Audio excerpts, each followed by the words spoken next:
batasan tentang talak yang sharih dengan yang kinayah. Karena kedua-duanya ini lafaz talak terbagi dua, ada lafaz yang sharih, ada lafaz yang kinayah. Kalau yang sharih tidak diperlukan niat, jatuh talak. Tetapi kalau yang kinayah wajib ada niatnya. Apa niatnya? Niat mentalakkah dalam ucapannya itu jatuh talak? Niat talak satukah dalam ucapannya itu yang kinayah itu seperti berpisah jelah kita atau agaknya masing-masing jelah kita? Ini talak yang kinayah. Tidak jelas ini. Wajib ada di sini niat. Apa niatnya mencakapkan cakap ini? Kalau niatnya mentalak, jatuh talak. Berapa diniatkannya talak dalam cakap ini? Kalau niatnya 3, jatuh 3. Kalau niatnya 1, jatuh 1. Niatnya 100, jatuh 3. Oke. Nah, kesepakatan ulama, wilayah yang sudah dianggap syariat sebagai talak sharih karena berulang-ulangnya ditemukan di dalam Al-Quran seperti cakap yang 3 macam tadi. Talaqtuki dalam bahasa Arab itu, atau farraqtuki atau syarrahtuki. Kalau ada lelaki yang mengucap ini dan faham dia maknanya, memang arti talaqtuki, aku talak engkau, atau farraqtuki, aku talak engkau juga artinya, atau syarrahtuki, aku talak engkau itu juga artinya. Faham orang maknanya ini, lalu diucapkannya ini golongan sharih, talak sharih, bukan golongan talak kinayah. Artinya apa? Tidak wajib niat, kecuali orang yang mengucap itu orang yang tidak faham maknanya ini. Jadi orang ajam sekalipun, ajam artinya selain orang Arab. Manusia ini dari segi bahasanya dibelah dua. Satu orang ajam, satu orang Arab. Orang Arab, orang yang sehari-harinya berbahasa Arab. Orang ajam yang sehari-harinya berbahasa selain Arab.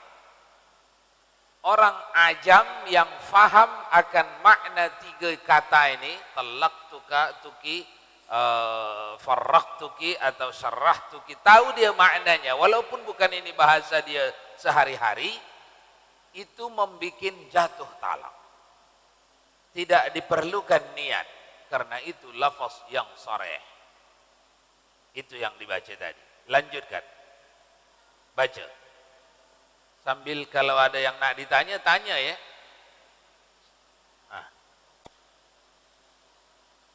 Kalau diucapkan di belakang istri, tak mesti dengar istri sah. Cuman yang harus kita pahami, talak kan terbagi 2. Kalau lafaznya lafaz sharih, lafaz nyata, tidak perlu niat. Kalau lafaznya lafaz kinayah, kalau pergi juga engkau ke rumah si fulan tu, agaknya lain-lain jalan lah kita. Ini kinayah. Ini wajib ditanya apa niat awak waktu mencakapkan cakap itu. Niat mencerai apa tidak? Tidak, tak jatuh. Tapi kalau yang ini, yang salah satu 3 ini sudah digolongkan ulama sharih. Jadi jangan bermain-main dengan ini. Ada tak ada niat sah. Aku talak engkau dengan kata talaqtuki, atau farraqtuki, aku pisahkan engkau dari diriku, berpisah kita, atau syarrahtuki, aku tinggalkan engkau, lain jalanlah kita. Kan kalau dalam bahasa kita sehari-hari, macamnya ini lebih tepat digolongkan kepada talak kinayah, yang wajib menuntut niat. Namun dalam ketetapan syar'i, karena berulang-ulangnya 3 kalimat ini dipakai Al-Quran sebagai contoh talak yang sharih, maka jangan lagi golongkan ini kinayah, tapi golongkanlah soreh. Apa itu tadi soreh? Talak yang tidak diperlukan lagi niat. Dengan cakapnya itu sudah sah dah. Kalau tak dengar istrinya dicakapkannya itu sah, tinggal membagi tahu saja dia. Kalau tak dibagi tahunya, dia sendiri tanggung dosa. Kalau bersatu mereka dia tak bagi tahu, dia sendirilah tanggung dosa. Istrinya namanya orang tak tahu, dia tak ikut berdosa. Lanjut. Peringatan. Disyaratkan menyebutkan maf'ul bih, pelengkap penderita, bersama semacam tolaktu, saya mentalak, dan menyebut mubtada subjek bersama semacam tolikun, adalah tertalak. Apabila salah satu bagian kalimat tersebut hanya diniatkan dalam hati, maka tidak membawa pengaruh, sebagaimana bila mengatakan tolikun adalah tertalak sambil meniatkan anti, engkau, atau mengatakan imro'ati, istriku, sambil meniatkan tolikun adalah tertalak, kecuali jika wanita telah pernah tersebut sebelumnya dalam suatu permintaan. Dalam contoh, talaklah istrimu, kemudian suami mengatakan saya mentalak, tanpa menyebut objek penderitanya, atau jika suami menyerahkan talak kepada istri dengan talaklah dirimu, kemudian istri mengatakan saya mentalak tanpa mengatakan diriku, maka tidak dalam dua contoh ini menjadi. Sudah. Ini harus kita pahami dengan pelan-pelan, dengan teliti. Karena kalimat talak ini perkara yang amat rumit dan sensitif. Jangan bermain-main dengannya, dan jangan lantaran tidak memahaminya lalu melanggarnya, padahal masa dan peluang untuk memahaminya ada. Itu masalah. Seorang tak faham dia hukum talak, lalu berulang-ulang dia mentalak istrinya, padahal masa untuk mempelajarinya ada, dia tak belajar. Atau masa untuk memahaminya dia dah belajar, tapi tidak ada usaha untuk memahami, sehingga dia tak faham, lalu dia langgar. Ini pun masuk di wilayah dua kali dosa. Dosa melakukan pentalakan, tapi berumah tangga juga dia dengan istrinya itu, padahal dia melakukan talak. Dosa kenapa tidak menuntut ilmu tentang talak. Nah, jadi dua lipat, dua dosa. Orang yang melakukan talak lantaran tak tahu hukum talak, padahal dia berpeluang untuk mempelajarinya, maka dia mendapat dua dosa. Sama dengan orang tak sembahyang itu, atau orang sembahyang tanpa syarat rukun, dia di akhirat dua kali dosa dia. Dosa pertama, kenapa solatnya tidak sah? Ada syarat, ada rukun, dia tak penuhi. Dosa pertama. Dosa kedua, kenapa dia tak menuntut ilmu tentang syarat dan rukun salat, padahal ada masa menuntut ilmu, ada peluang kecerdasannya untuk menuntut, tapi dia tidak menuntut. Itu kena dosa. Nah, ini pun begitu juga. Mari kita dekati dulu apa yang dibaca tadi. Yang mana tadi yang dibaca itu? Peringatan. Hah? Udah tadi. Yang barusan dibaca nih. Ah, ini. Talikun. Ini masalah talikun. Ada suami bercakap kepada istrinya, atau di samping istrinya ada orang lain. Iya, talak. Karena tidak disebutnya aku talak, maka talak ini tidak sah. Iya, cerai. Karena tidak sebutnya aku cerai, maka cerai ini bukan datang dari dirinya dan tidak bisa diarahkan, dianggapkan kepada istrinya. Kecuali ada orang sebelumnya meminta dia mencerai. Ada orang meminta dia mencerai. Sebenarnya saya tak tahu-tahu, rupanya yang menjadi istri awak itu istri saya dulu itu. Kami bercerai 5 tahun yang lalu, misal. Sekiranya engkau sudi menceraikannya, tapi bukan direkayasa sebelumnya, sekiranya engkau bersedia menceraikannya, saya memang mau menikahinya, kata orang ini. Oh iya, cerai. Itu sah. Karena sudah ada kalimat sebelumnya. Atau ada permintaan sebelumnya. Namun yang tidak ada permintaan sebelumnya, kalimat iya, cerai. Tidak sah. Itu yang dibaca tadi. Paham ke tak? Lanjut.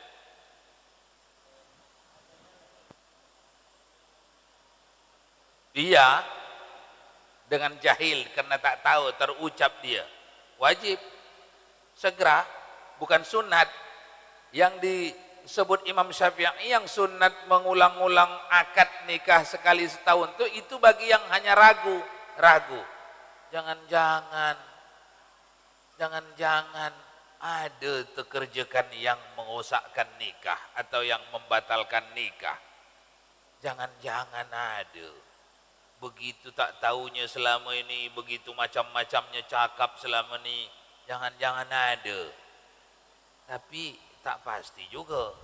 Tapi rasa-rasanya ada. Itu sunat mengulanginya.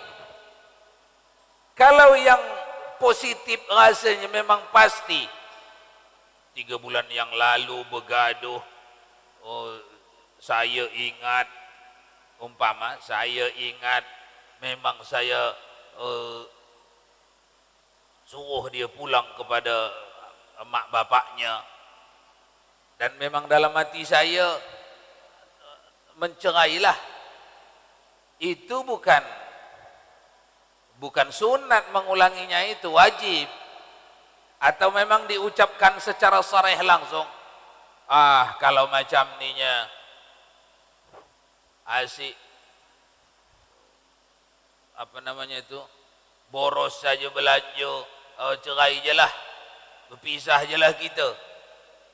Besok boros juga lagi ada, atau bulan depan ada lagi boros lagi. Setiap ada boros selepas dicakapkan itu jatuh. Itu namanya talak muallaqah, menggantungkan sesuatu talak kepada suatu kejadian.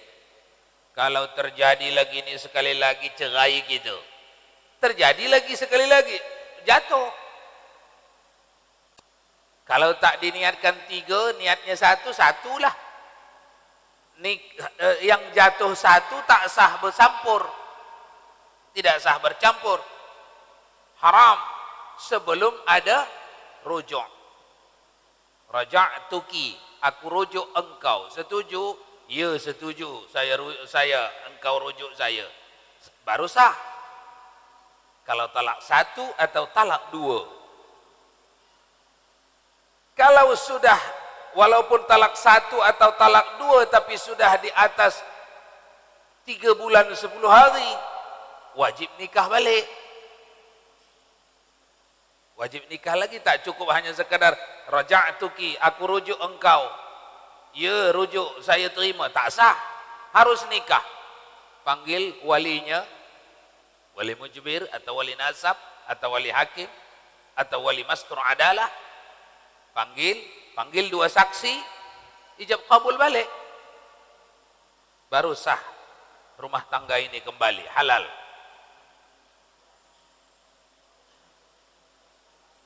Rujuk saja,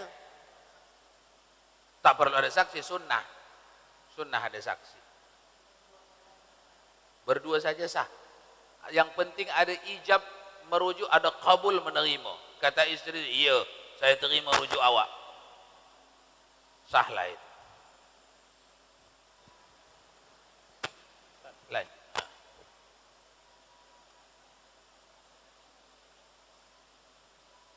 Kata-kata suami, kalau engkau tak bisa diatur, balik aja lah ke rumah bapakmu. Inilah yang kinayah, talak kinayah namanya. Wajib ditanya apa niat awak waktu mencakapkan balik je lah ke rumah bapak awak. Kalau niat dalam berpisah atau mentalak, jatuh. Niatnya mentalak satu, jatuh satu.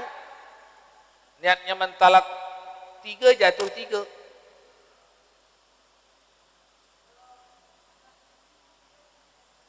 Tidak boleh dengan kata talak. Oh, ini nakut-nakuti saya nih. Saya niat tak mentalak itu. Nakut-nakuti. Tapi Anda sudah main di tepi lubang. Walaupun itu talak kinayah itu wajib niat. Kalau niat tak mentalak memang tidak jatuh talak. Tapi Anda sudah bermain di tepi bahaya. Biasanya walaupun niatnya menakuti, kalau lagi emosi itu lebih cenderung niatnya ke situ. Dan niat itu mahkamah tertingginya tak ada di dunia. Niat itu mahkamah tertingginya hanya di akhirat nanti. Orang boleh saja berniat begini-begini niat saya, tapi sebenarnya dalam hatinya tidak seperti itu. Oleh karena itu, jangan gunakan kata itu. Banyak cakap yang lain lagi. Ya. Ya, talak kinayah tadi jangan gunakan itu. Kalau macam ni berpisah lah kita. Kalau macam ni agaknya cari jalan masing-masing lah kita. Ini semua talak, tapi kinayah. Yang kalau niatnya di dalam hati mentalak, sudah jatuh. Yang kalau niatnya dalam hati tidak mentalak, tidak jatuh. Tapi ini sudah dekat-dekat tepi jurang. Tinggal mengisikan niat saja sekejap. Kalau terisi sekejap tu, talaklah tu. Makanya, jangan dekat-dekati cakap yang kinayah ini. Jangan dekati. Kalau nak menasihati, nak memarahi, marahilah dengan kata lain. Jangan dengan kata ini. Ini main tepi jurang nih.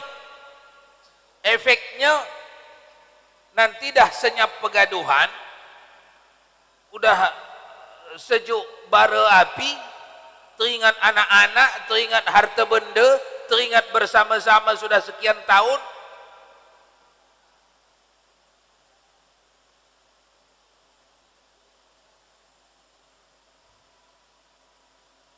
Sudah teringat ini pun sudah berubah rasa, nak balik lagi. Padahal tadi sudah kadang niat di dalam waktu marah tu mentalak. Jadi jauhi kata-kata ini. Pakailah kata marah yang lain selain daripada lafaz sharih dan lafaz kinayah. Makanya yang paling penting dua ini kita fahami betul. Mana itu lafaz sharih, mana lafaz kinayah. Lafaz sharih tidak perlu niat. Lafaz kinayah masih perlu niat. Kalau niat mengucapnya bukan mentalak, tidak jatuh talak. Kalau niat mengucapnya memang mentalak, baik itu lantaran emosi, lantaran geram, lantaran apa, jatuh. Mana itu lafaz kinayah? Selain yang tiga itu. Aku talak engkau, talaqtuki, farraqtuki, aku pisahkan engkau, berpisah kita, itu lafaz sharih yang tak perlu niat. Yang ketiga, sarrahtuki, aku tinggalkan engkau, berhentilah kita rumah tangga ni, pergilah aku. Yang tiga ni sepakat ulama, walaupun di telinga orang Indonesia ini macam-macam masih kinayah, tapi karena berulang-ulangnya ini disebut Allah di dalam Al-Quran, sepakat ulama menganggap kata-kata yang tiga ini sudah sharih. Jadi jangan dekati cakap yang tiga ini, karena tak pakai niat pun dah sah. Adapun yang kinayah yang masih memerlukan niat itu selain yang tiga inilah. Agaknya kalau macam ni banyaknya awak menghabiskan duit, agaknya berhentilah kita ni. Berhenti apa ni? Ini perlu niat. Kalau niatnya di dalam berhenti, berpisah, jatuh. Agaknya kalau tak dengar cakap juga, asyik pergi juga ke sana, tinggal sana aja lah, tak payah balik lagi. Ini kinayah. Apa niatnya waktu mencakapkan ini? Kalau niatnya mentalak jatuh. Lain kali jangan buat lagi ya. Kalau buat maknanya tak mau lagi awak bersuami saya tuh. Nah, ini kinayah. Apa niatnya di dalam? Jadi hindari lafaz sharih dan lafaz kinayah. Atau awak ni tak beranak-beranak ini. Ayo kita ke dokter. Kalau ternyata awak yang penyakitan, pisah lagi tuh. Ternyata menurut ilmu dokter, istrinya sakit. Itu otomatis langsung pisah saat diketahui istrinya sakit tuh. Karena muallaq kepada penyakit. Atau kalau awak masih main BB juga, apa namanya itu, main Facebook juga dengan si Polan tuh, saya kawinkan aja lawak dengan dia, kata suaminya. Ini lafaz talak, talak kinayah ini, lafaz talak kinayah ini.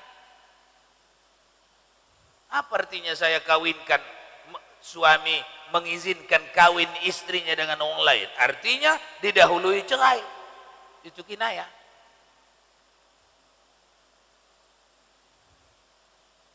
Jadi lafaz kinayah memerlukan niat ketika mengucapnya.